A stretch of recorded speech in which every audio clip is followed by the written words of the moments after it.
Granny used to tell me all the time, sparks when faith and preparation combine. The road been right here all this time, but you gotta look with more than your eyes. And small axe Jesse Ryle representing for I Just Star Mindset, rich forever.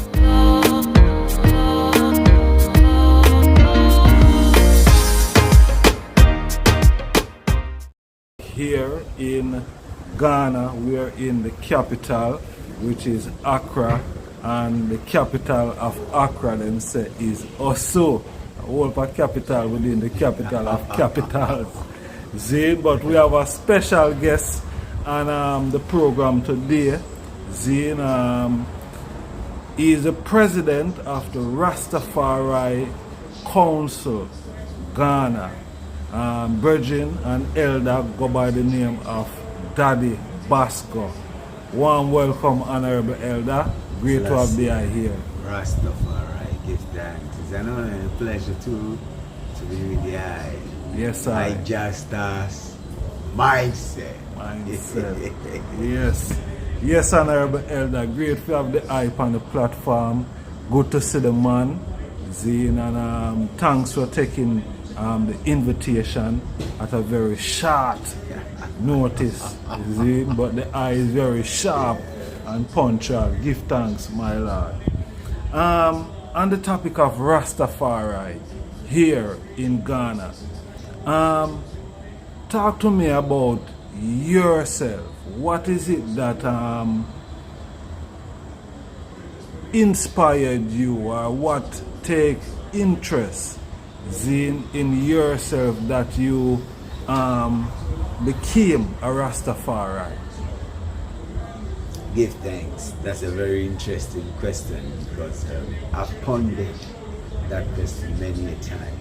As a youth man growing up, my dream, I think by the time I was like 10, 11ish, was to be a Roman Catholic priest, because I was what they call an altar boy. See it. A mass server. You know, those boys who help the priest. This is in the Catholic Church. Yeah, man. Right. You know, and thereafter I sight Rastafari. Now, one of the things from that era that stayed with me was the lyrics of Bob Marley and the Wailers. They had then released the Rastaman Vibration album. Yes. And the song, if you get down and you quarrel every day, the same prayers to the devil I say, make way for a new day, because it's a positive day. You know, them lyrics. And you can imagine, I was then like my early teens, and at the time the music you'd hear on the radio was usually American rock and roll and R&B and you know, that kind of stuff. Yeah. On radio. So reggae was not so prominent. And the reggae you'd hear on the radio was Jimmy Cliff and Johnny Nash. Okay. You know, but in the ghettos of Labadi you had access to, because people were seamen and you know, all those kind of things, and so yeah. Or you had access to music. You know, music was coming in, new music. All the seamen were bringing in the reggae, you know, and all them kind of sounds and things. So you had access to alternative music, put it that way. And then there were some Rastas too who had come from the UK who lived on a way to school. So I'm talking high school days then. Right? Which year we are talking about? Talking 76, 77, young time. You know, so and sometimes when my children are talking about Rastafari and things, they say it's a calling. You know, if you don't have the calling, So what made you choose Rastafari? What made you convert from stop being a Roman Catholic to now wanting to be something of a way of life, forgetting all about religion? That's what I'm telling you that. At that time I was in my early teens, and the music you usually hear is music talking about baby I love you, and stuff like that. And the closest you get to consciousness is Jimmy Cliff, Harder They Come, Many Rivers to Cross and Faith. And then here was Rastaman Vibration, 1975-ish. You know, the album and the music to have access to a certain consciousness. You understand? And so that is what, for me as a youth growing up, those were the defining moments in me deciding to trot the way of Rastafari. You understand? Because apart from what you see and what you hear and what you feel, it was a natural evolution for I man, you know, to become a Rastaman. All right. A lot Or to of be called a Rastaman. what type of struggle at that time that was, you know, taking place in Ghana? Because normally Rastafari, there's always a struggle that attached. So the struggle that was taking place at that time, you can close your eyes and imagine Ghana in 1976, 77, 78, right through to 83, which was the year of the famine and the return from Lagos or Nigeria. And during the time, you could count the number of races on your fingertip. And these days we tell the youth stories about in those days when you go and sit, we call them trotro. When you go and sit in a trotro, it's two things. It's either the mate will tell you, Charlie, you can't sit in there, because the moment you sit down, some people don't want to come and sit on the bench with you. You know, I mean, Rastafari at the time, I can say, was pretty strange to the average Ghanaian. Apart from some Ghanaians who had lived abroad and had access to, Rastafari culture and things. Were exposed. They were exposed. Yeah. The average Ghanaian to that most of them. I mean, personally, I remember I was in high school and the chaplain, Reverend Burke, may he so rest in peace, he advised my mommy to take me to the psychiatric hospital. Because you can imagine, I understood that. I think I was informed to high school. I think I was about 15 years or so. 14, 15. And I say I'm a Rastaman. I don't comb my hair. And I'm going to Aquinas Secondary School. Up in cantonments. It was something else at that time. So they took me to the psychiatric hospital. The doctor assessed me and told me that your child is okay. There's nothing wrong with your child. So we ask, hold on. So slow down, Honorable. So because you start think outside of the box and start to profess Rastafari, you were then taken to a psychiatric hospital to see if you were sane. That's right. And looking back at that today, how you view that? Oh, I mean, so I go to school and mom, the school calls my mother and they say, yo, we're worried about your child. He's growing his hair and things. And wonder if he's okay. Mommy goes, yes, my child is okay. Are you sure? I think you should take him to the hospital to check him and find out if he's okay. You know what I mean? And so I'm sure my mom was excited or super relieved when the doctor told her that your son is okay and there's nothing wrong with your son. You know what I mean?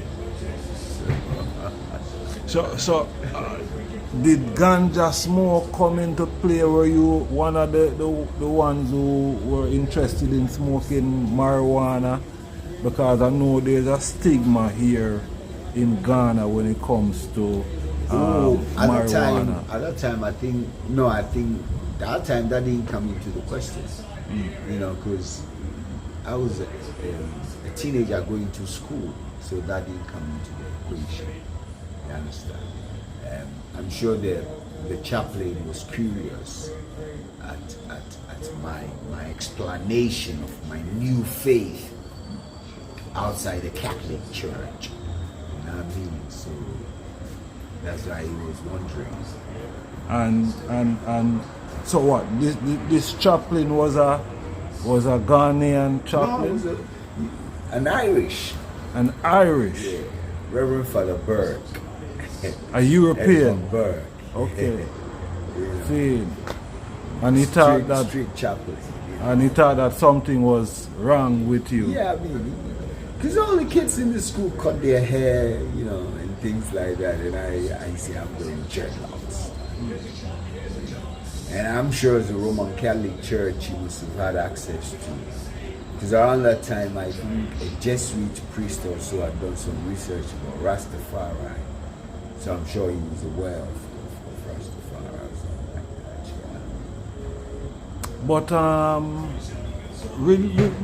religion, you know, His Majesty Emperor Haile Selassie I speak profoundly about religion and say that, you know, African people, our approach towards religion is what now have us in bondage.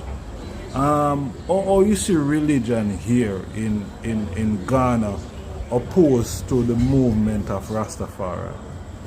Okay, so two things. One, within the Ghanaian population,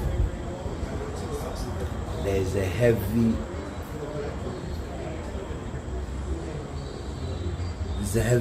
religious thing where people, I believe,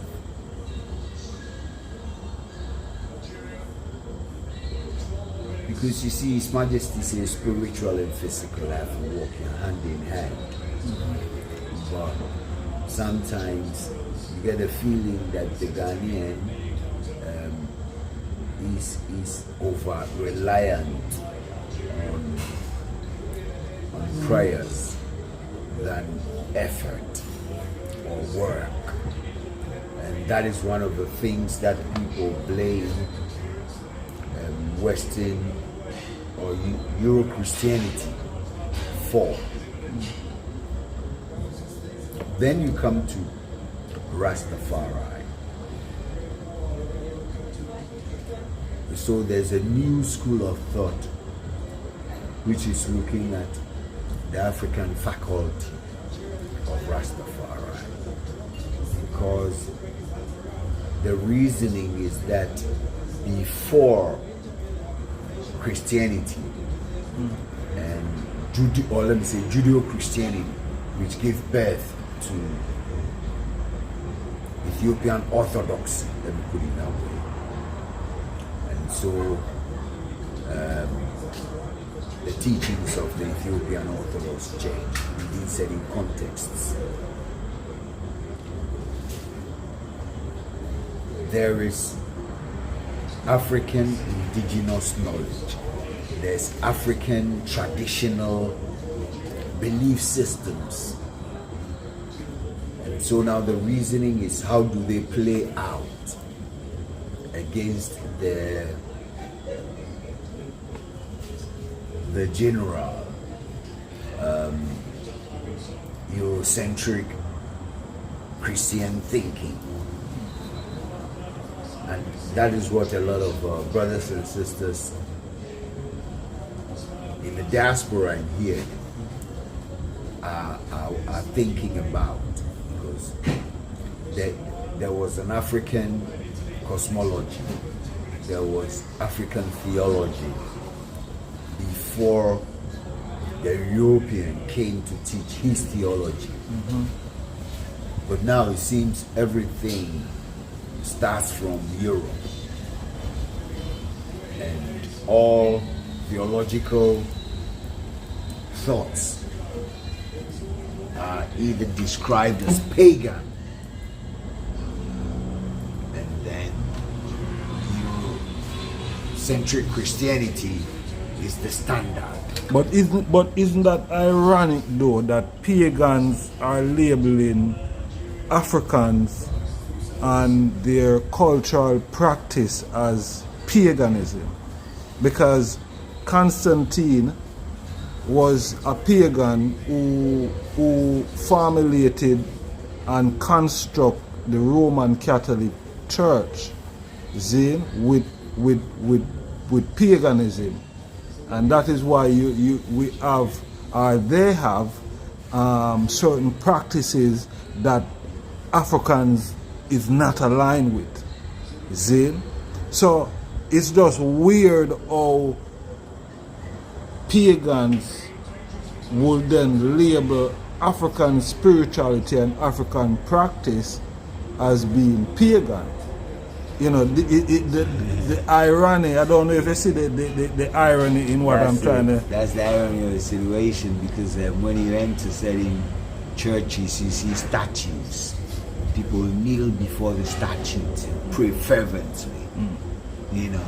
And when you go to certain shrines, you see statues, and people pour libation and pray fervently to those statues. But, you know, the interpretation of those practices, because the story is being told by somebody in their language using their standards of definition, they have the liberty to label whatever they want accordingly. But you see, like Professor Horace Campbell would tell you, this is the